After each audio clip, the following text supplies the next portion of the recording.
Hello, boys and girls. Ms. Fogelman here today to work with you on adding more than two numbers.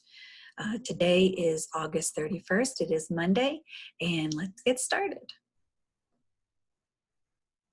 I'm going to go down to share screen. All right. Again, this is second grade math, August 31st, 2020. All right, so today's learning target is the students will work with addition of three numbers. Before we begin, I wanted to go over the next math practice with you. It is math practice number 4. Remember, these are the things that we are learning, the standards, to help us be better mathematicians. So today's math practice is number 4. It is model with mathematics, and that is showing your work in many ways, such as manipulatives, the base 10 blocks you've used, paper, pencil, if you use technology.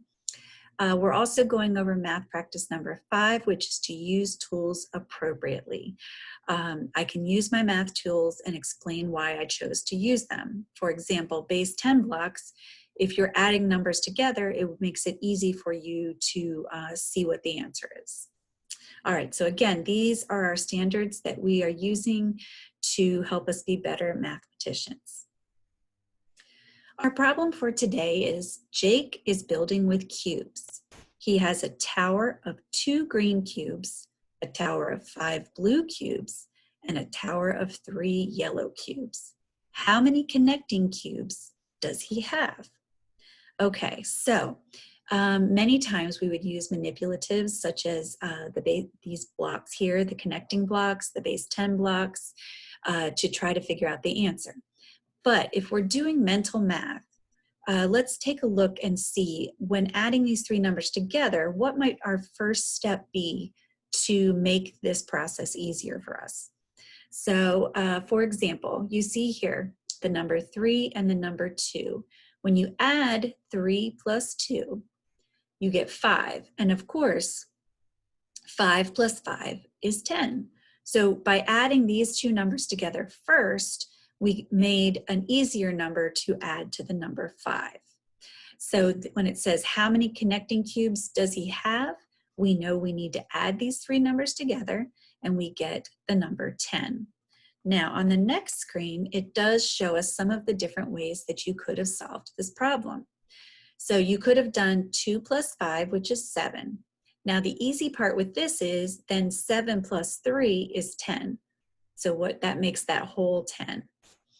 Here you could have done, again, you could have done, instead of doing 2 plus 5, you could have done 5 plus 2.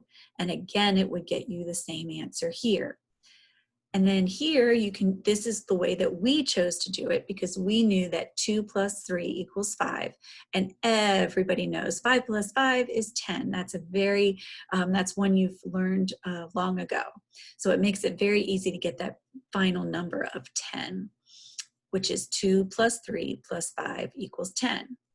Now, of course, one of the things I want to talk about is, does the order of the numbers matter?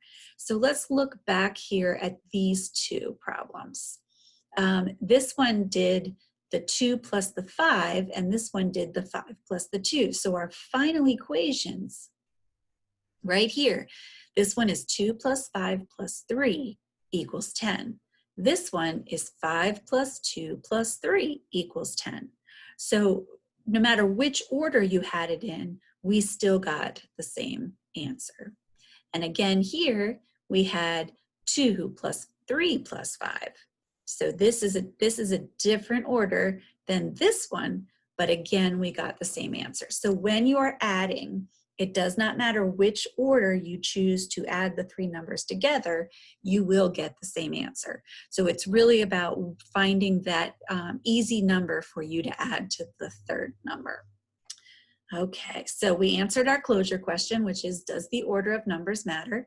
And in addition, it does not matter. Okay, so have a good day. Make sure you're getting that work done. There is an assignment after this. Make sure you go into Seesaw and find that assignment and complete it. Thank you very much. Have a good day.